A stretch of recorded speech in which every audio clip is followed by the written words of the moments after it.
How do you decide? Thumbnail कैसे decide करते हो आप? कस्टमर की जिज्ञासा क्या है? एक आईपीओ आ रहा है, क्या ये आप ऐसे बढ़ा पाएगा? ये मौका है या धोखा है? तो दिस वर्सेस दैट मन में होता है ना, लोग सवाल पूछते हैं जब आईपीओ आएगा, सर ये मौका है या धोखा है? तो सवाल, उसी का सवाल मेरा थंबनेल है। 2026 में कौन से आइडियाज ज्यादा बूस्ट करेंगे या वायरल होंगे यूट्यूब पे, इन फाइनेंस और अदर देन फाइनेंस, दोनों में? देखिए, सबसे पहली बात थी कि ये मेरा सब्जेक्ट, मैं पिछले 16 साल से finance, corporate finance, personal finance, I am a CFA, मैंने खुद पढ़ाई करी हुई है, एमबीए फाइनेंस हूँ, तो ये ना मेरा कोर सब्जेक्ट मैटर, मेरे लिए बहुत इजी था। और एआई के बारे में आपने थोड़ा बोला, तो एआई को तो लोग दुश्मन बना के बैठे हैं, तो इसका यूज कैसे करें? आई थिंक फाइनेंस में जितना ज्यादा कोई एग्जीक्यूटेबल फाइनेंस बताएगा ना कि व्यक्ति को करना क्या है, क्योंकि ज्ञान बहुत हो गया है, इतना डालोगे तो इतना बन जाएगा, इतना डालोगे तो इतना बन जाएगा, वो सब हो चुका है, वो एरा मेरे हिसाब से अब खत्म हो गया। जहाँ लोग डरते हैं ना कि सेम टाइप का कंटेंट नहीं चलेगा, यूट्यूब स्टैग्नेंट हो गया है, आप वो फाइनेंस में इतने कम टाइम में बहुत कुछ अचीव कर लिया है आपने, तो कैसे हुआ, क्या राज है इसके बारे में? देखिए, आप समझे, ये वो स्किल है। अब कैलकुलेटर जब आया,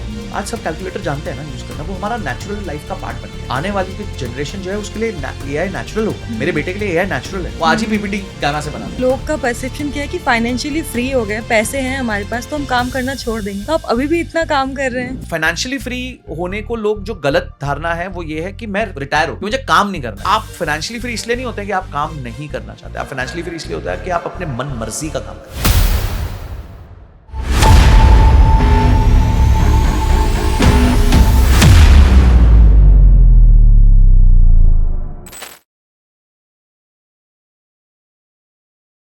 तो आज हम ना आपसे बहुत ही अलग डिस्कशन करने वाले हैं। फाइनेंस के बारे में तो सारे लोग ही बात करते हैं, मुझे आपकी जर्नी के बारे में जानना है, यूट्यूब की जर्नी कैसे शुरू किया आपने? यूट्यूब मैंने स्टार्ट किया था 2024 में। ओके। और थोड़ा बिल्कुल चैनल स्टार्ट ही किया, 2-3 वीडियोस बनाई, उसके बाद सागर सर के साथ मेरा एक पॉडकास्ट रिलीज हो गया, और सागर सर के साथ वो पॉडकास्ट बहुत वायरल गया। फिर सागर सर के साथ हमने एक बोर्ड वीडियो करी थी, वो हम सर के मेन चैनल पे आ गई थी, बड़े चैनल पे, तो वो भी अच्छी चल गई।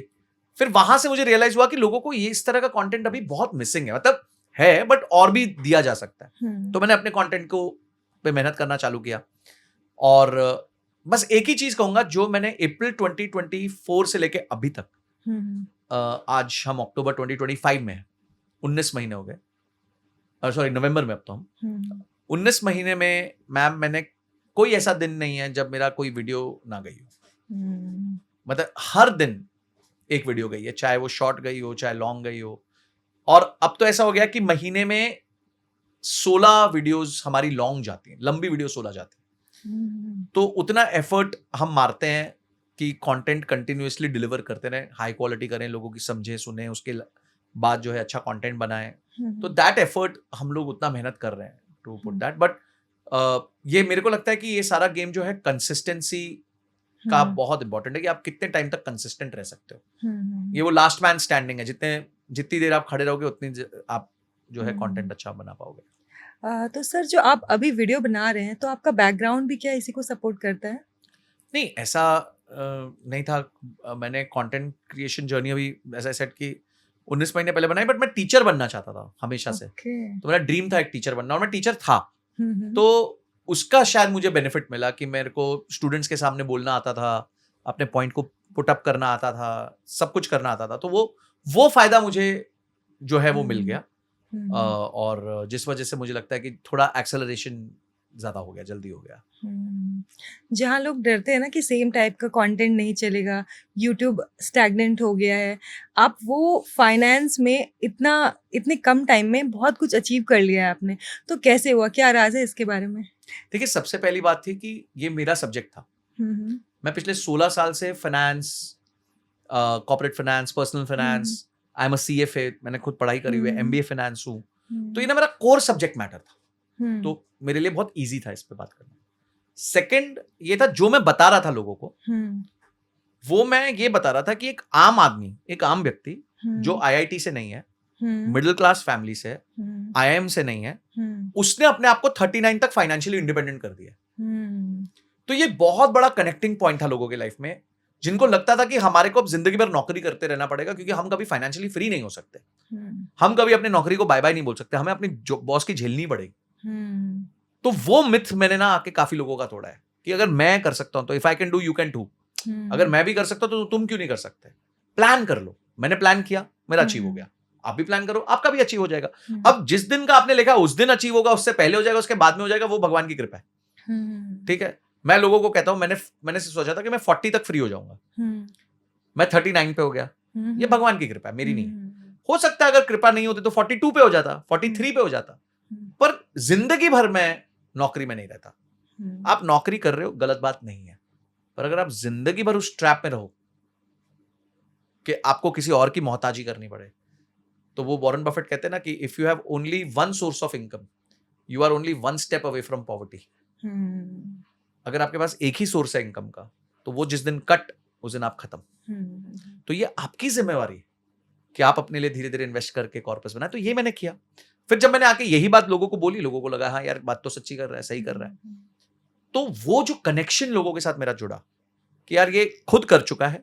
अच्छा, बाकी लोग जो फाइनेंस में कंटेंट कर रहे थे, खासकर जो बहुत ही यंग थे, 25 साल के, 22 साल के, 23 साल, लोग उन पे बिलीव नहीं कर पा रहे थे, क्योंकि बोले यार तुमने कितना इन्वेस्ट किया, तुम तो बताओ, तुम हमें ज्ञान दे रहे हो, तुम तो पढ़ के दे रहे हो कि कोई तुमने किताब पढ़ ली, आके ज्ञान दे दिया, तुमने कितना इन्वेस्ट किया है? तो उनके पास वो जवाब नहीं था। तो उन्होंने जब इधर देखा कि भाई ये तो भाई 16-17 साल से इन्वेस्ट कर रहा है, करके इसने फाइनेंशियल इंडिपेंडेंस लेके आ गया, तो उनको लगा यार ये आदमी की सुननी चाहिए, ये इसके पास रियल सब्सटेंस होगा। तो वो मैंने जो ऑथेंटिसिटी रखी और जो स्टोरी दी कि भाई बहुत आम घर का आदमी हो, बहुत नॉर्मल पढ़ाई करी है, कोई ग्रेड ए इंस्टीट्यूट से पढ़ाई नहीं करी मैंने, मेरे इंस्टीट्यूट नॉर्मल इंस्टीट्यूट्स थे, और फिर भी मैं ये कर सकता हूं, तो तुम भी कर सकते हो भाई, कोई रुकावट नहीं है। तो वो रोड मैप मैंने सबको देना चालू किया, जो सबके साथ रेजोनेट कर गया। ये फाइनेंशियली फ्री होने की बात आपने की है, तो लोग का परसेप्शन क्या है कि फाइनेंशियली फ्री हो गए, पैसे हैं हमारे पास, तो हम काम करना छोड़ देंगे। तो आप अभी भी इतना काम कर रहे हैं? मेरा काम दोगुना हो गया है। मैं तो मतलब जॉब के दौरान इतना काम करता ही नहीं था जितना आप कर रहा हूँ। आई थिंक फाइनेंशियली फ्री होने को लोग जो गलत धारणा है वो ये है कि मैं रिटायर हो गया कि मुझे काम नहीं करना है। आप फाइनेंशियली फ्री इसलिए नहीं होते हैं कि आप काम नहीं करना चाहते, आप फाइनेंशियली फ्री इसलिए होता है कि आप अपने मन मर्जी का काम करना चाहते हैं। और जब आप मन मर्जी का काम करते हो तो ना दिन दिखती है, ना रात दिखता है, ना सुबह दिखती है, ना शाम दिखता है, ना ईद दिखती है, ना दिवाली दिखती है, ना होली दिखती है, ना इंडिपेंडेंस डे दिखता है, ना रिपब्लिक डे दिखता है, कुछ भी नहीं दिखता।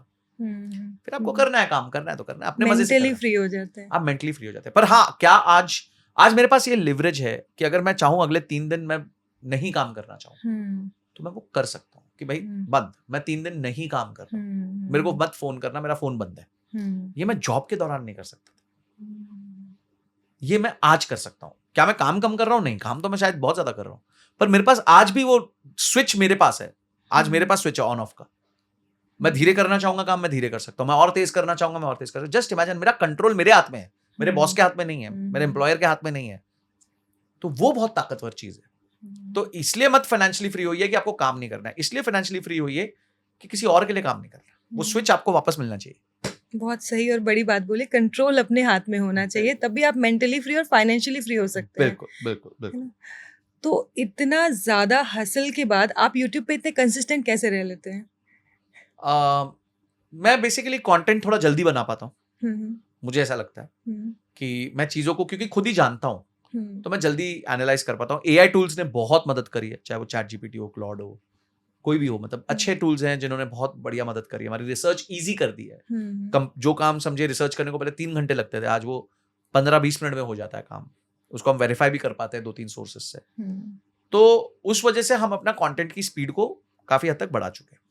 सेकंड, मैंने आके ये रियलाइज किया कि आपको बहुत बड़ा fancy studio, fancy camera, fancy setup नहीं चाहिए। लोगों को आपसे इंफॉर्मेशन चाहिए, एक बेसिक ठीक ठाक दिखोगे, माइक अच्छा होगा, आवाज की क्वालिटी बढ़िया होगी और बेसिक एडिट भी होगा, तो जनता आपसे सीखने आई है। आप तमाशा ड्रामा नहीं करने हैं, उसके लिए वो मूवी देखने जाएंगे। तो मेरा काम मूवी बनाना नहीं है, मेरा काम कंटेंट देना है, ज्ञान देना है। तो ज्ञान तो हम सरलता से भी देंगे तो लोग सुन लेंगे।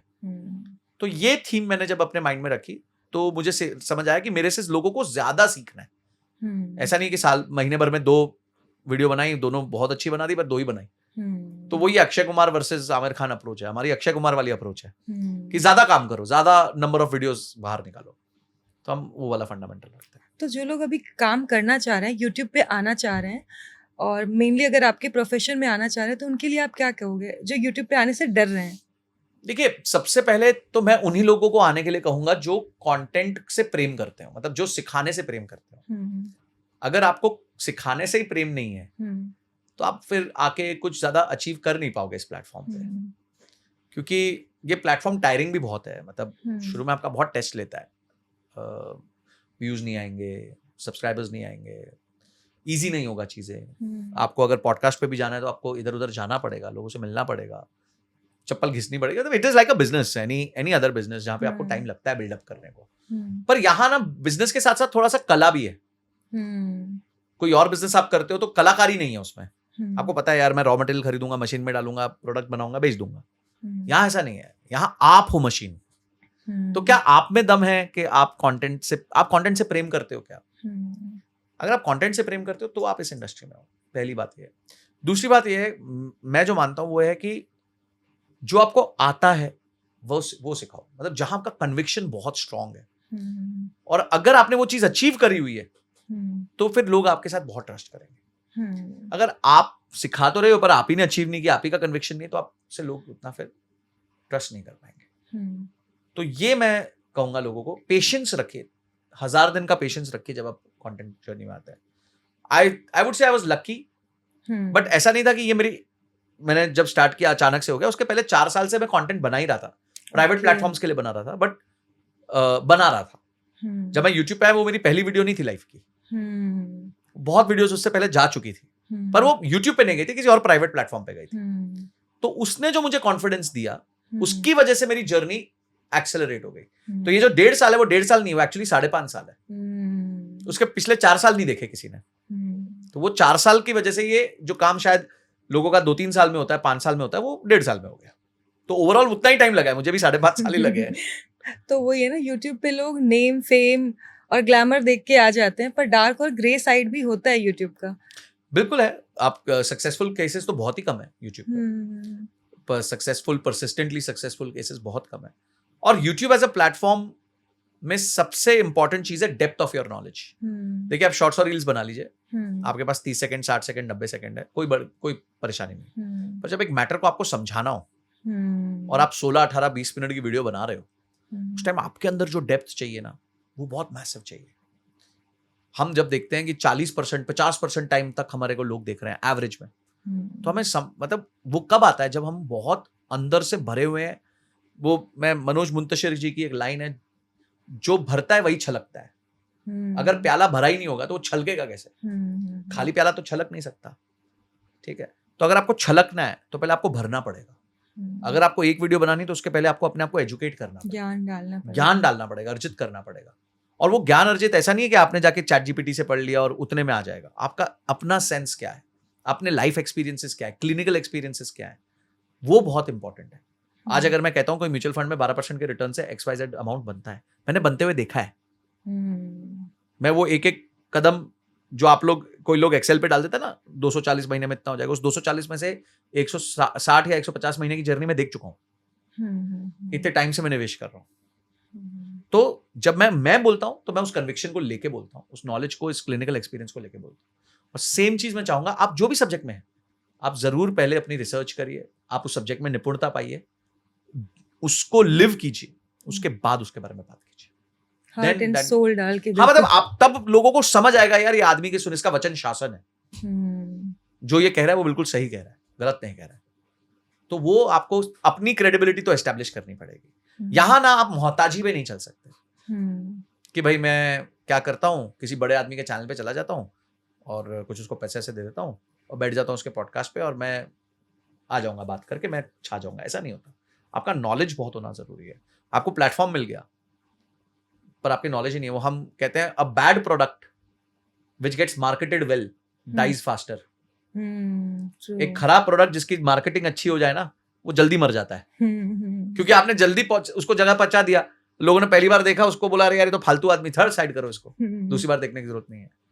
उल्टा धीरे धीरे ग्रो करो तो ज्यादा अच्छा ग्रो करते हैं। सर, तो आपकी यूट्यूब की जर्नी के साथ साथ, जहाँ आप खुद वीडियोस बनाते हो, उसके साथ साथ आप बहुत सारे पॉडकास्ट में भी अपीयर करते हो, तो ये जर्नी टायरिंग है या एक्साइटमेंट से भरा हुआ है? This is very exciting. Exciting इसलिए क्योंकि मुझे ऐसा लगता है पॉडकास्ट एक बहुत अच्छा माध्यम है रॉ तरीके से मेरी इन्फॉर्मेशन को लोगों तक पहुंचाने का। कनेक्शन के साथ, जिसे हम कहते हैं आराम से कनेक्ट कर सकते हैं लोग हमारे साथ। और दूसरी बात ये होती है कि जो पॉडकास्ट है उसमें अलग अलग जिस होस्ट के साथ हम बैठते हैं, जैसे आपके साथ में बैठा, जब पहली बार मैं बैठा, तो आपके क्वेश्चंस जो थे बहुत इनोसेंट थे, बिकॉज एकदम ही ग्राउंड लेवल पे थे। एक लेडी जो फाइनेंस के बारे में शायद उतना ज्यादा जानती नहीं है, पढ़ती नहीं है, पहली बार ज्यादा रूबरू हो रही हैं, जबकि सागर सर है, आप डेफिनेटली घर में बातें तो होती होंगी, बट एक बहुत इनोसेंट लेवल के क्वेश्चंस थे। And I think that is why हमारा एपिसोड गया भी अच्छा गया, बिकॉज आज भी मेरे को ऐसा लगता है कि इंडिया में फाइनेंशियल लिटरेसी की बहुत कमी। फिर कोई होस्ट होते हैं जो बहुत ही सीनियर होते हैं फाइनेंस में, तो बड़े टेक्निकल क्वेश्चंस पूछते हैं।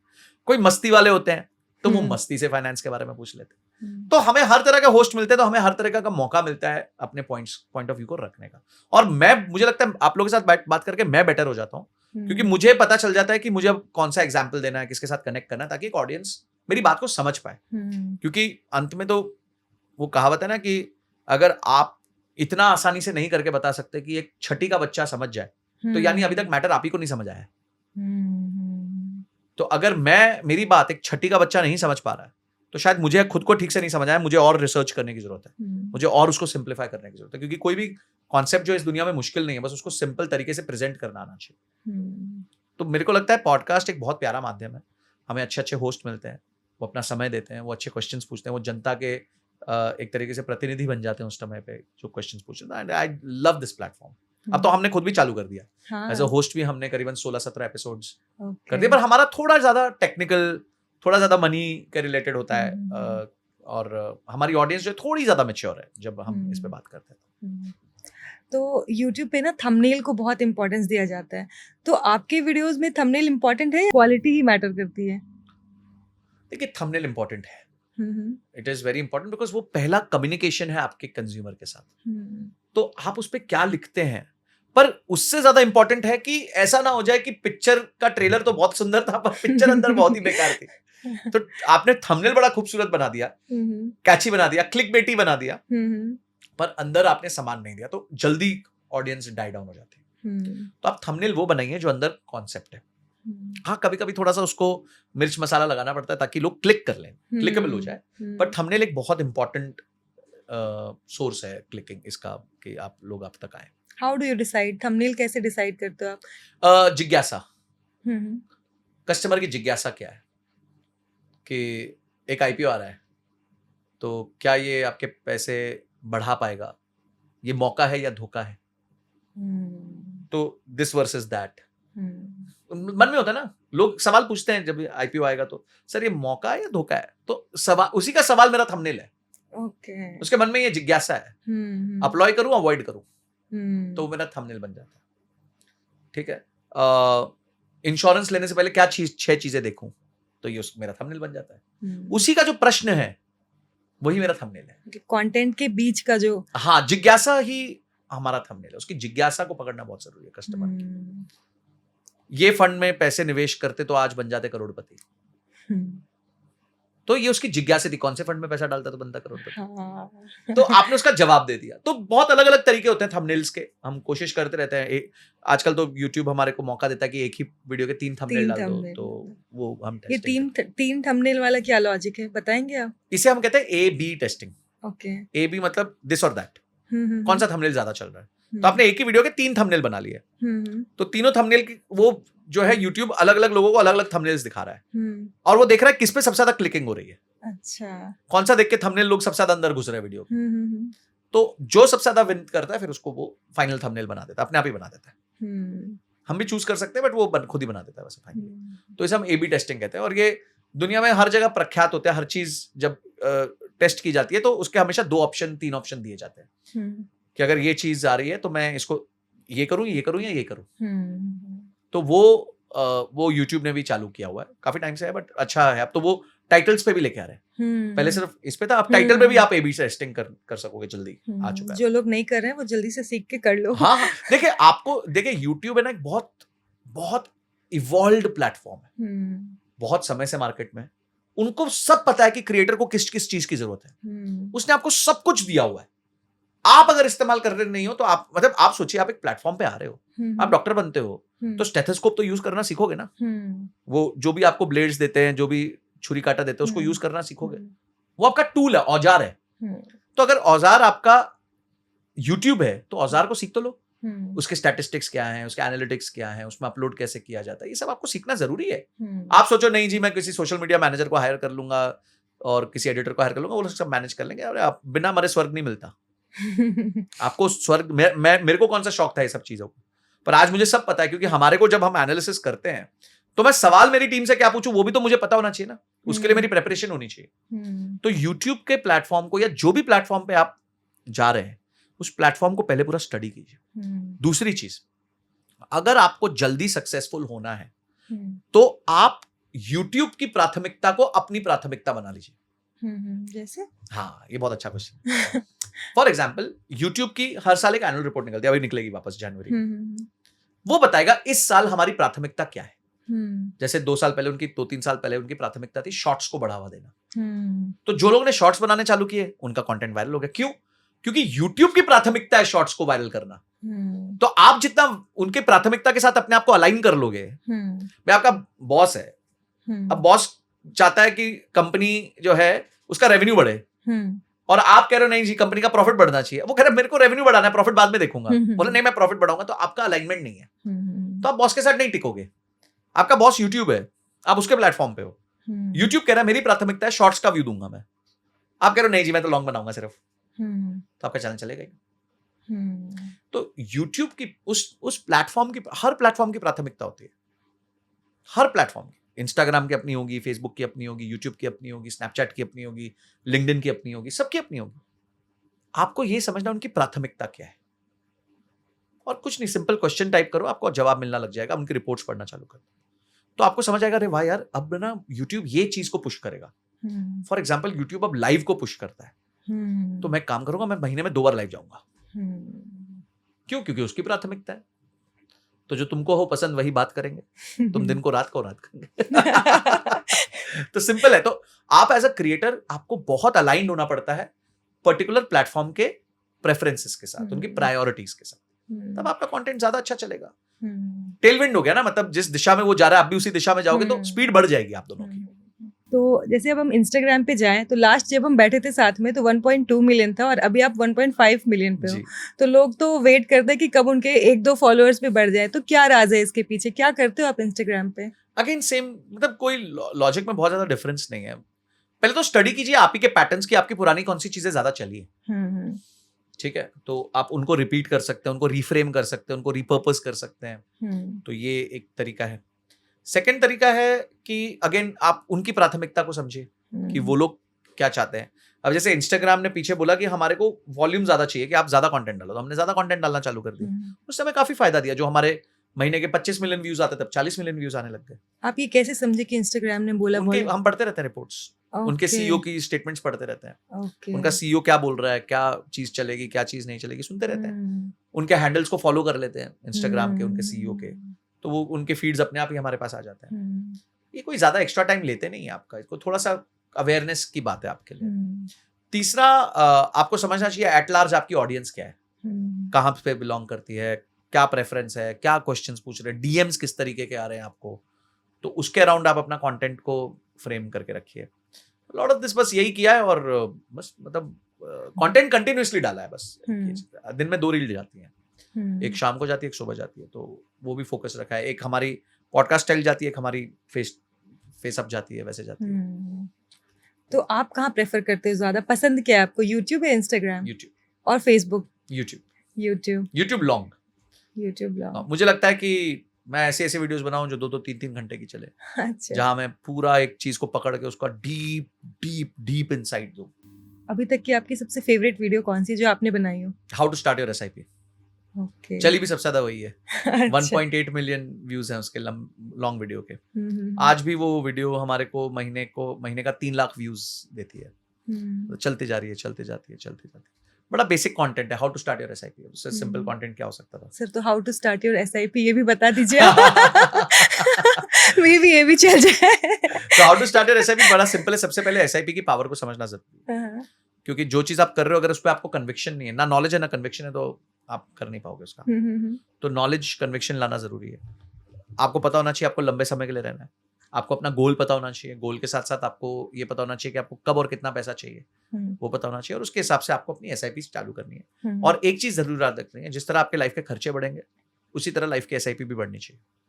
अगर आज आप 10,000 की SIP करते हो तो अगले साल वो 10,500 या 11,000 की हो जानी चाहिए, फिर वो और बढ़नी चाहिए, फिर वो और बढ़नी चाहिए।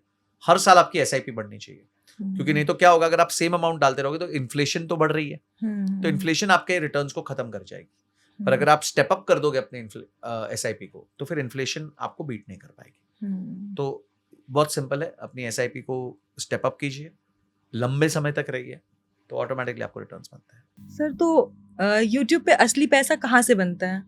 मल्टीपल सोर्सेज हैं, एक तो यूट्यूब खुद पे करता है, but that's not a very big amount, मतलब वो धीरे धीरे बढ़ता है, बिकॉज वो व्यूज पे डिपेंड करता है, और उसमें भी ज्यादा कंट्रीब्यूशन लॉन्ग वीडियो व्यूज का होता है। तो अगर आप जितना आपके लॉन्ग वीडियो व्यूज ज्यादा आएंगे उतना ही आपको फायदा होता है, जो इतना आसान नहीं होता।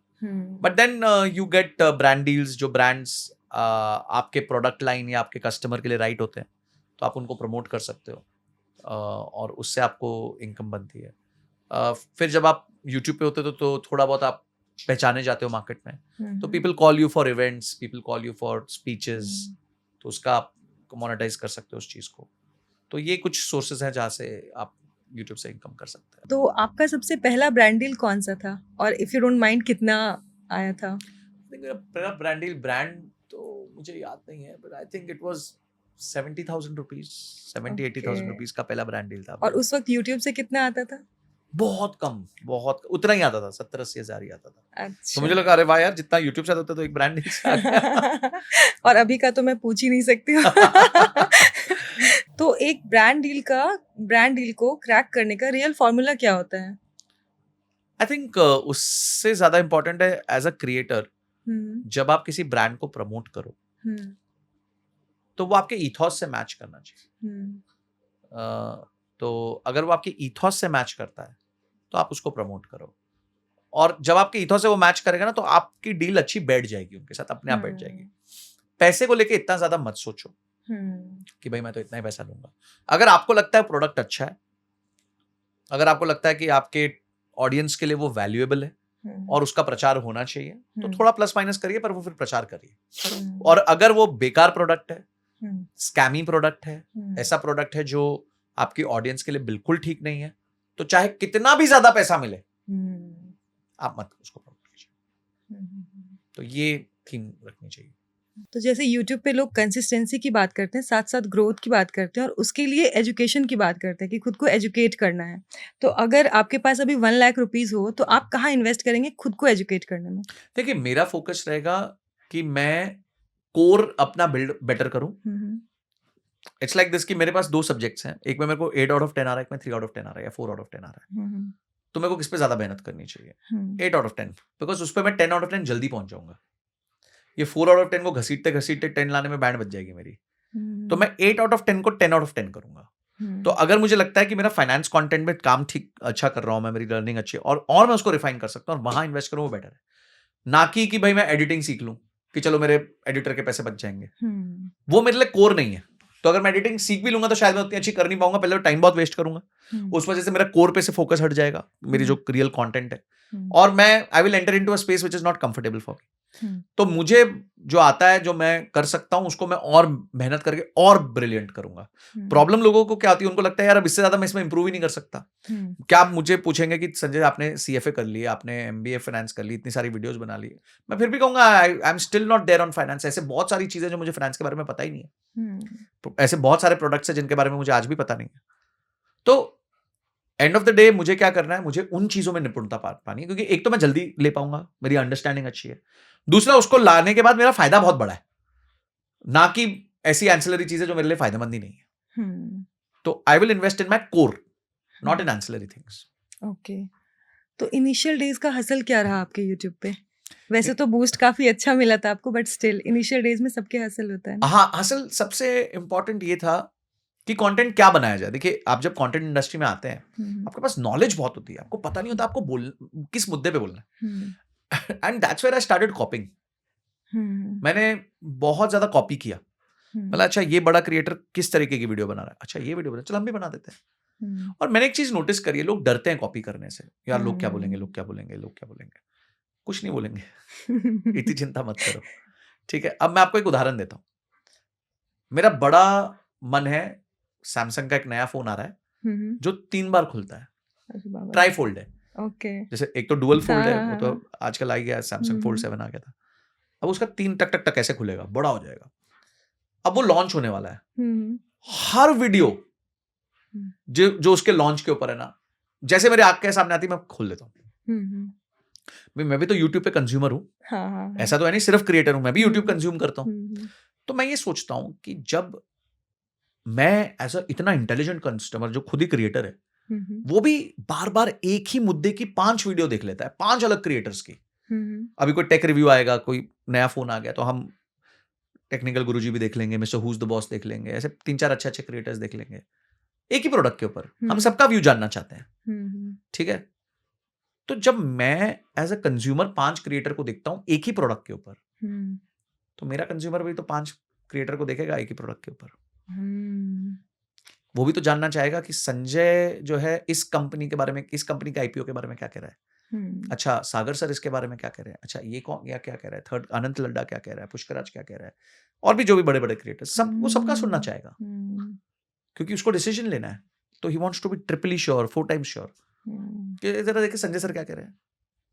तो मैंने कॉपी किया कंटेंट, हो सकता है मतलब हमने टॉपिक कॉपी किया, कंटेंट कॉपी नहीं किया, टॉपिक कॉपी किया, पर हमने कंटेंट अंदर अलग तरीके से प्रेजेंट किया। डिलीवर कुछ ऐसा मेरा इंसाइट होगा जो शायद सागर सर ने ना दिया हो, कुछ मेरा इंसाइट मिस होगा जो सागर सर ने दिया होगा। तो हर वीडियो से बंदा कुछ एक यूनिक चीज निकालने की कोशिश करता है। अभी मैं आपको बताता हूँ, पीछे एक मैंने जनरली हम आईपीओस की वीडियो देख करते हैं, तो एक अच्छा आईपीओ आया था, मैंने उसकी वीडियो कर दी कि चलो करते हैं, बहुत अच्छा मजा आएगा, इसका डीप एनालिसिस करेंगे। तो मेरे को एक यूजर का कमेंट आया, बोलते सर मैं जो है डीआरएचपी बहुत पढ़ता हूँ, मतलब जो बड़ा डॉक्यूमेंट आता है ना आईपीओ के पहले 550 पेज का, 600 पेज का, तो उसमें से मैं कुछ कुछ चीजें पढ़ता हूँ। बोलते सर आपकी वीडियो देखने के बाद मेरे को पढ़ने की जरूरत ही नहीं। तो कितनी बड़ी बात है मेरे लिए कि एक यूजर मेरे को ये फीडबैक दे रहा है कि भाई आपकी वीडियो जो है वो, उससे लिखा था डीआरएचपी एक तरफ, आपकी वीडियो एक तरफ, मतलब मेरा काम हो गया उससे। जो मुझे की पॉइंट्स चाहिए थे वो मेरे को आपके वीडियो से मिल गए। So end of the day हर व्यक्ति को पता होना चाहिए कि कंटेंट के टॉपिक्स उतने ही लिमिटेड है। अगर आप टेक्नोलॉजी में हो तो फोन रिव्यू है, फोन रिव्यू में अगर सैमसंग का है, एप्पल का है, तो आपको सबको सब करेंगे, तो कोई एक दूसरे को कॉपी नहीं कर रहा है। अगर दोनों, एक क्रिएटर बोल रहा है 60 हर्ट्ज रिफ्रेश रेट है, दूसरा भी 60 हर्ट्ज बोल रहा है, तो दोनों कॉपी नहीं कर रहे हैं, वो फैक्ट बता रहे हैं। दोनों फैक्ट बता रहे हैं कि वो 60 हर्ट्ज का रिफ्रेश रेट है। इसी तरीके से अगर मैं कोई कंपनी का आईपीओ, एक एग्जांपल दे रहा हूं कि आईपीओ डिस्कस कर रहा हूं, तो मैं बता रहा हूं कि इस कंपनी का प्रॉफिट आफ्टर टैक्स ये है, रिपोर्टेड है, और अगर कोई और भी यही बता रहा है तो वो गलत, वो अलग थोड़ी बता सकता है। तो इसमें कॉपिंग नहीं हुई, इसमें आप फैक्ट स्टेट कर रहे हो। तो जब आप नए हो, आप शुरू में कंटेंट बना रहे हो, आपको सेंस नहीं आ रहा मैं बनाऊं कैसे, आप टॉपिक्स को कॉपी करिए। जो बड़े क्रिएटर्स कर रहे हैं आप उन टॉपिक्स को कॉपी करिए, कोई शर्म नहीं है इस बात में, कोई प्रॉब्लम नहीं। हाँ, कंटेंट मत कॉपी करिए, कंटेंट अपने स्टाइल में बनाइए, अपना कुछ यूनिक स्टाइल डालिए कंटेंट, तब लोग आपके साथ फिर अलग तरीके से कनेक्ट करेंगे। हर बार वो एक ही मुद्दे को की 5 वीडियोस देखेंगे, छठी आपकी भी देख लेंगे, क्योंकि लोग देखते हैं।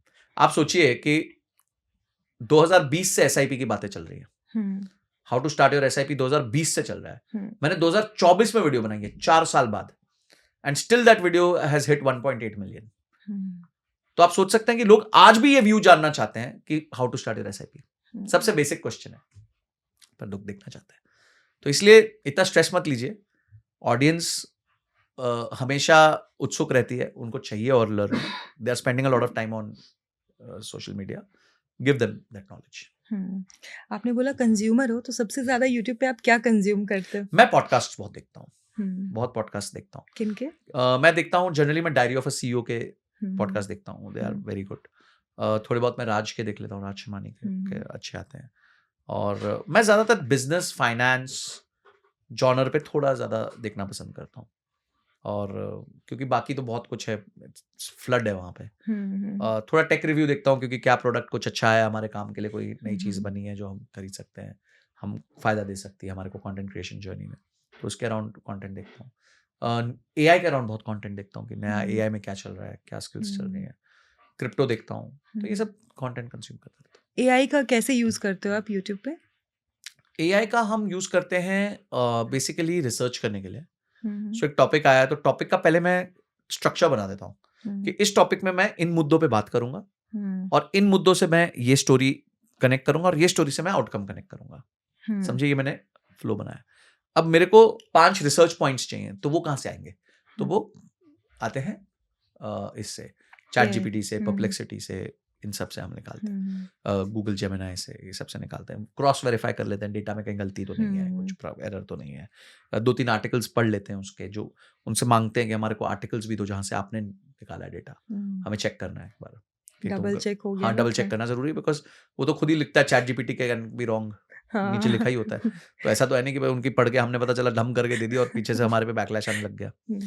तो होता था ऐसा, पीछे हमने 1-2 बार ब्लाइंडली ट्रस्ट किया तो हमें रियलाइज हुआ हमने गलती करी है, तो ध्यान गलती रखा कर करके सीखते हैं बिल्कुल। तो वहां यूज होता है। सेकंड, स्क्रिप्टिंग जब हमारे को करनी होती है, बहुत ऑर्गेनाइज स्क्रिप्टिंग करनी होती है, तब हम यूज करते हैं। उसके लिए हम यूज करते हैं क्लॉड AI, CLAUDE AI। तो वो हमारे को बहुत अच्छे रिजल्ट्स देता है उसमें, और बाकी हमने मॉडल्स को ट्रेन किया हुआ अपने हिसाब से, तो उस हिसाब से जो जो हमारे को चाहिए होता है हम करते रहते हैं। हमने आपसे सारे आपके ग्रोथ के राज निकलवा लिए हैं। मैं चाहता हूँ सब और भी निकले, कोई प्रॉब्लम नहीं है। मैं चाहता हूँ सब लोग जो कंटेंट क्रिएशन करना चाहते हैं स्टार्ट करिए, क्योंकि मुझे पता है कि इस जर्नी में 100 लोग स्टार्ट करेंगे या 1000 लोग स्टार्ट करेंगे तो एक ही बचेगा। क्योंकि अभी भी लोग नहीं समझ पा रहे हैं ये नॉलेज का गेम नहीं है, ये अच्छे इक्विपमेंट्स का गेम नहीं है, ये किसी चीज का गेम नहीं है, सिर्फ कंसिस्टेंसी का गेम है और सेल्फ इंप्रूवमेंट का गेम है। हर वीडियो आपको बेहतर बनानी चाहिए as a person, as a creator. आप अपनी पिछली वीडियो से क्या सीखे? आपने कमेंट्स पढ़े, कमेंट्स में लोगों ने क्या फीडबैक दिया, क्या उस फीडबैक को आपने अप्लाई किया, क्या आपने अपनी लर्निंग को इंप्रूव किया? यही गेम है। और मैं जानता हूं इसमें से 1000 में से 999 लोग फेल होने वाले हैं। तो जो एक आदमी इस सुनने के बाद बनेगा कंटेंट क्रिएटर अच्छा, I wish him all the best, him और her all the best. But मेरे को पता है कि बहुत लोग फेल हो जाएंगे बिकॉज वो कंसिस्टेंसी नहीं रख पाएंगे। आपको एक मजेदार बात बताता हूँ, 95% लोग जो पॉडकास्ट स्टार्ट करते हैं, 95% 25 एपिसोड से पहले गिव अप कर देते हैं। अब आपको लगेगा ना मैम कि 25 क्या है, बहुत छोटा नंबर है, पर सोचिए 95% लोग 25 से पहले गिव अप कर देते हैं।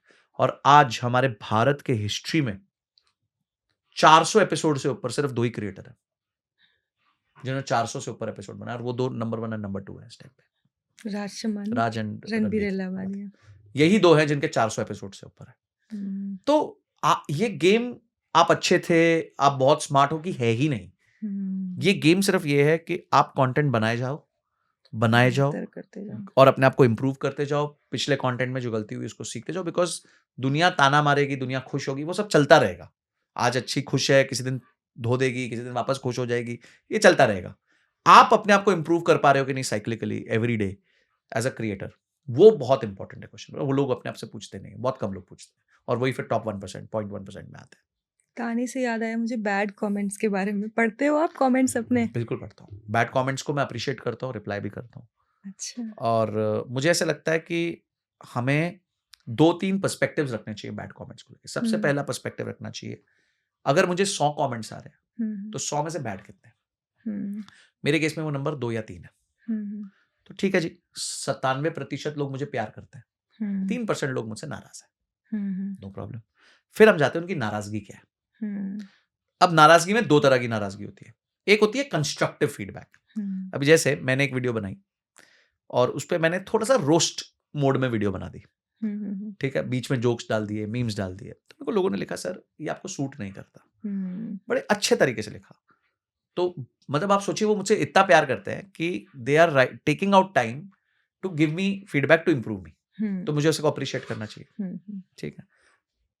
तीसरा टाइप ऑफ फीडबैक होता है जो होता है लोग आपको गाली देने लग जाते हैं, जहां लिटरली अब्यूज होगा या कुछ ना कुछ गलत लिखा होगा।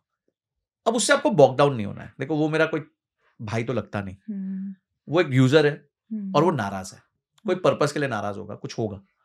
अब उसको आप चेक करो, क्या उसके मैसेज में जो इतना सारा नॉइज है उसमें से कुछ सिग्नल है? पूरी जो उसने मेरे को भर भर के गालियां लिखी, कोई पॉइंट है या पॉइंटलेस गालियां है? पॉइंटलेस गालियां हैं तो क्या रखना है, साइड रखो, खत्म करो। कुछ लोग तो कंसिस्टेंट बैड कमेंट करते ही रहेंगे, उनका काम है। आप सोचिए वो लाइफ में इतने फ्री हैं कि वो हर जन के वीडियो में जाके सिर्फ नेगेटिव कमेंट ही कर रहे हैं। तो वो फ्री आदमी है, फ्री आदमी करेगा ये सब काम है। हमारे देश में कुछ लोग फ्री, पर एक व्यक्ति है जिसने गाली तो दी है पर उसकी गाली में कोई सेंस बन रही है, मतलब कोई बात उसने कही है जो मेरे लिए इंप्रूव करने के लिए, तो उस नॉइज में से सिग्नल निकालना बहुत जरूरी है। तो एक है बहुत अच्छे फीडबैक्स हैं, उनको बहुत प्यार, बहुत रिस्पेक्ट। एक है जो थोड़ा सा मैं कंस्ट्रक्टिव क्रिटिसिज्म कहूंगा उसको, विच इज वेरी गुड। ऐसे लोग आपके जितने ज्यादा उतने अच्छे। तीसरा है जो आपको गाली देते हैं, अगर गाली सिर्फ रैंडमली दे रहे हैं तो उनको साइड कर दो, और अगर गाली में से कुछ सेंस बना पा रहे हो, कुछ आपके लिए काम की चीज निकल रही है, तो लो और अपने आप को इंप्रूव करो। आप सोचिए इतने सारे लोग आपको इंप्रूवमेंट का मौका दे रहे हैं, इससे ज्यादा अच्छा क्या हो सकता है? आपको लोग बोल रहे हैं आप ये मत करिए, वो मत करिए, आप ऐसे मत करिए, ऐसे मत करिए, आप देख लो, फिर सेंस बनाओ कि कितने लोग ये बात कह रहे हैं। अधिकांश लोग कह रहे हैं तो आप चेंज कर लीजिए, अधिकांश लोग नहीं कह रहे तो feedback is a breakfast of champions. अगर आपको चैंपियन बनना है तो आपको फीडबैक तो खाना पड़ेगा नाश्ते में, तभी आप चैंपियन बन पाओगे। आप ये सब चीजें बॉकडाउन कैसे हो सकते हो? ये तो रोज आप सोचिए, इतने बड़े बड़े आर्टिस्ट हैं, अमिताभ बच्चन जी 70 साल से 60 साल से मूवीज बना रहे हैं, उनकी हर मूवी सुपर हिट हुई है क्या? करी थी ना उन्होंने भी, लाल बादशाह, ठग्स ऑफ हिंदुस्तान, करी हैं खराब मूवीज, लोग डांटते हैं, उसके बाद वो ठीक करते हैं अपने आप को, रुकते थोड़ी है। तो every actor, every person will never give 100% blockbuster. हमारी भी कोई वीडियो होती है, पिछली वीडियो 5 लाख व्यू गई होती है, ये 10,000 पे खत्म हो जाती है। लोग इससे भी बहुत डिमोरलाइज हो जाते हैं और छोड़ देते हैं। कोई फर्क नहीं पड़ता, आपको सिर्फ ये देखना आपसे गलती क्या हुई है। आपको सिर्फ एक ही चीज देखनी है, आपको गलती क्या हुई है, कोशिश करके उसको ना वापस मत दोहराइए। ये भाई शाहरुख की सारी मूवीज नहीं हिट हुई, अमिताभ जी की सारी मूवीज नहीं हिट हुई, अक्षय कुमार की नहीं हुई, हम कौन है कि हमारी हरी वीडियो हिट हो जाएगी? नहीं होगी। जितना ज्यादा हिट रेट अच्छा रखेंगे, कोशिश करेंगे, बस यही कर सकते हैं। देखिए, फेलियर से हम डर नहीं सकते, क्योंकि इसमें हर वीडियो, हर रील की अपनी पहचान बनानी पड़ती है, उसको मौका मिलता है और उस मौके में उसको सक्सेसफुल होना पड़ता है। नहीं हो पाई तो आपको सीखना पड़ता है, अपने आप को इम्प्रूव करना पड़ता है। तो जैसे आप इतने कंसिस्टेंट हो, पैशनेट हो, यूट्यूब पे ग्रोथ इतनी अच्छी है, सब कुछ अच्छा है, पर जब आप बोर होते हो तो उसके लिए क्या करते हो आप? देखिए, काफी इंटरेस्टिंग चैनल्स है जो बढ़िया वीडियोस बनाते हैं, मस्ती वाली वीडियोस बनाते हैं, और वो आई जाती हैं, तो थोड़ा फन हम भी करते हैं, हम भी अपने दोस्तों के साथ रील शेयर करते हैं, सब हमारा भी। देखिए, I am also human, I am not somebody who is God. मैं कह रहा हूँ मैं कंटेंट ही नहीं देखता। सेकंड, कमेंट्स पढ़ लेते हैं थोड़ा, तो उससे सेंस बन जाती है। बस यही है, यही सारी चीजें करते हैं अपने बोर्डम को खत्म करने के लिए। ओके। अच्छा, अपने टॉप 5 यूट्यूब क्रिएटर्स के नाम बताएंगे मुझे, जो पसंद हो आपको? टॉप 5 मतलब मैं रैंकिंग के हिसाब से नहीं, बट जनरली मैं जिनको पसंद बहुत करता हूँ, जिनको ज्यादा कंज्यूम करते हैं। सागर सर हैं, मैं सागर सर को बहुत देखता हूँ, उनको बताता भी हूँ, सर मैं ये वाला वीडियो आपसे क्यों लिया, ये वाला वीडियो आपसे क्यों लिया। Second, I would say in finance our genre only, I really like to watch Pushkaraj, Anant Ladda, इन लोग को मैं देखता हूँ, बहुत पसंद करता हूँ। Apart from that, I like Nitish Rajput a lot, मेरे को बहुत पसंद है Nitish, he makes very good content. Mohak Mangal बहुत अच्छा कंटेंट बनाते हैं। अभिन्यू बहुत अच्छा बनाते हैं। राज एंड रणवीर अपने पॉडकास्टिंग में बहुत अच्छे हैं। प्रखर इज डूइंग वेरी गुड, तो प्रखर बहुत मजा आता है। प्रखर के प्रवचन, हाँ, प्रखर एक्स अब तो कुछ उन्होंने कर दिया, he is also doing very well. तो ये कुछ क्रिएटर्स हैं जिनको मैं पसंद करता हूँ। एक मैं कीर्तन शाह हैं, वो ज़्यादा क्रिएटर नहीं है, but he speaks a lot deep on finance, तो उनके साथ मैंने कुछ पॉडकास्ट भी किया एज अ होस्ट, तो वो उनको मैं बहुत पसंद करता हूँ, बहुत डेप्थ है उनके नॉलेज में, तो उनको कंज्यूम करना पसंद करता हूँ। या so these are some people जिनको मैं generally, diary of a CEO है इंटरनेशनल में, उनको पसंद करता हूँ, और माइनॉरिटी माइंडसेट करके एक चैनल है, वो पसंद करता हूँ। और बड़े एंकर्स जैसे न्यूज़ एंकर्स में I like Palki Sharma Upadhyay, she is very good, मतलब उनका बोलने का तरीका, चीज़ों को एनालाइज करने का तरीका। दूरदर्शन में पहले जहाँ जी में थे, आज तक में थे, सुधीर चौधरी जी, उनको पसंद था। Shubhankar is very good, Sushant Sinha, तो इन लोग को थोड़ा मतलब मैं देखता रहता हूँ। लीगल साइड पे रिदम भारद्वाज, उनको देखता हूँ, she does very well on legal, English में है थोड़ा उनका ज़्यादा कंटेंट। तो ये है, मतलब लिस्ट लंबी, ऐसे 5 नहीं है, बट ये सब हैं जिनको मैं कंज्यूम काफ़ी करता हूँ कंटेंट में। सर, तो लास्टली एक क्वेश्चन है, जैसे 2026 में कौन से आइडियाज ज़्यादा बूस्ट करेंगे या वायरल होंगे यूट्यूब पे, इन फाइनेंस और अदर देन फाइनेंस, दोनों में आप मुझे बताओ। आई थिंक फाइनेंस में जितना ज़्यादा कोई एग्जीक्यूटेबल फाइनेंस बताएगा ना, कि व्यक्ति को करना क्या है, क्योंकि ज्ञान बहुत हो गया है कि इतना डालोगे तो इतना बन जाएगा, इतना डालोगे तो इतना बन जाएगा, वो सब हो चुका है, वो एरा मेरे हिसाब से अब खत्म हो गया है। अब एरा आया है कि अगर आप इतने साल के हो तो आपको ऐसा पोर्टफोलियो बनाना चाहिए, ऐसा करना चाहिए, ऐसा करना चाहिए। जैसे आपने यूज केस पकड़ा कि हाउसवाइफ है तो वो कैसे अपना पोर्टफोलियो बना सकती है, यंगस्टर है तो वो कैसे बना सकता है, 18 साल, 20 साल, 25 साल, 30 साल, तो ये सारी जो एग्जीक्यूटेबल फ्रेमवर्क्स है ना, वो बहुत इंपॉर्टेंट हो जाएंगे कंटेंट में। सेकंड है वैल्यू को जितना एंटरटेनमेंट के साथ मिक्स कर दिया जाएगा उतना मजेदार आएगा। तो कंटेंट जनरली 3 तरीके का होता है, वैल्यू, इमोशनल और एंटरटेनमेंट।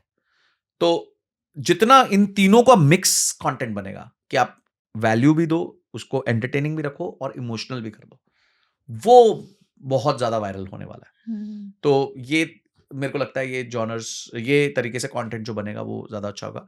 जॉनर्स में मुझे लगता है कि एआई का जो जॉनर है, uses of AI, knowledge of AI, ये एक जॉनर 2026 का हीरो रहने वाला है। क्योंकि लोगों को एआई में सीखना बहुत जरूरी है, उनकी नौकरियां चली जाएंगी नहीं तो ये जॉनर लोग कंज्यूम करते रहेंगे। तो ये बहुत इंपॉर्टेंट है 2026 में। एआई डज वेल, और जो मैंने आपको बताया ये थोड़ा ब्रीफ दे देंगे आप? आपने बोला पोर्टफोलियो को एज समथिंग का रेशियो होना, कोई रेशियो है इसमें? नहीं, देखिए हर व्यक्ति, जैसे 40 साल का व्यक्ति है तो उसके लिए पोर्टफोलियो अलग तरीके का बनता है। कोई 30 साल का है तो उसके लिए तो अलग बनता है, कोई 25 साल का है तो उसका अलग तरीके से बनता है। तो आपको यूज केस बेस्ड जो है आपको लोग मतलब करना पड़ेगा, ताकि वो जनता स्पेसिफिक उसको देखे और उसको कंज्यूम करे। क्योंकि अब जैसे कि आप किसी को समझा दो एसआईपी होती क्या है, ये सब क्या, शायद वो टाइम धीरे धीरे खत्म हो रहा है। बट अगर आप किसी को यूज केस बेस्ड बता दो कि अगर तुम यहां हो और तुम यहां से यहां जाना चाहते हो तो ये तरीका है जाने का, तो वो लोग ज्यादा अप्रिशिएट, रोड मैप टाइप्स, हाँ, गूगल मैप्स की तरह की। आपने आज करंट लोकेशन डाली, डिजायर्ड लोकेशन डाली, उसने आपको रास्ता बता दिया। और एआई के बारे में आपने थोड़ा बोला, तो एआई को तो लोग दुश्मन बना के बैठे हैं, तो इसका यूज कैसे करें?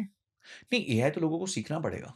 एआई अगर उन्होंने नहीं सीखा तो वो खत्म हो जाएंगे, डायनासोर बन जाएंगे, प्लैनेट से वाइप आउट हो जाएंगे। देखिए आप समझे, ये वो स्किल है। अब कैलकुलेटर जब आया, आज सब कैलकुलेटर जानते हैं ना यूज करना, वो हमारा नेचुरल लाइफ का पार्ट बन गया है। आने वाली जनरेशन जो है उसके लिए एआई नेचुरल होगा। मेरे बेटे के लिए एआई नेचुरल है, वो आज ही पीपीटी गाना से बनाता है। तो उन लोग के लिए वो नेचुरल, जैसे हमारे आप सोचिए कि क्या मेरे ग्रेट ग्रैंडफादर या ग्रैंडफादर लेवल पे कैलकुलेटर बहुत ज्यादा यूज होता था। वो डिपेंड करते थे अपनी रिमेम्बरेंस स्किल पे कि तेरे को पता है, मेरे को अभी भी पता है 20 × 6 कितना होता है। तो आज उस चीज की वैल्यू ही नहीं है। पहले 19 लेट्स से अर्ली 2000 तक भी लोग इस बात का प्राइड लेते थे, मुझे सारे रास्ते याद है कि इस घर से इधर तक कैसे जाना है, मेरे को 4 रास्ते पता है। आज उसकी क्या वैल्यू है, गूगल मैप बता देता है। तो धीरे धीरे जो चीजें आपको लगती थी कि बहुत इंपॉर्टेंट है, उसकी वैल्यू खत्म हो गई। लंदन में जो कैबीज होते थे, जो ब्लैक कैब चलती थी, उनका ब्रेन का टेस्ट हुआ तो पता चला उनका ब्रेन का साइज बड़ा है, क्योंकि उनको सारी गलियां पता है वहां की। पर आज उसका क्या फायदा है? कोई धेले भर का फायदा नहीं है, क्योंकि कोई नया बंदा वहां टैक्सी खोलेगा, अगले मिनट जीप गूगल चालू करेगा, उसको ही is at par with somebody who is driving a cab for the last 50 years, at par, पहले दिन पे। तो टेक्नोलॉजी का जो अडेप्शन है वो बहुत ज्यादा जरूरी है।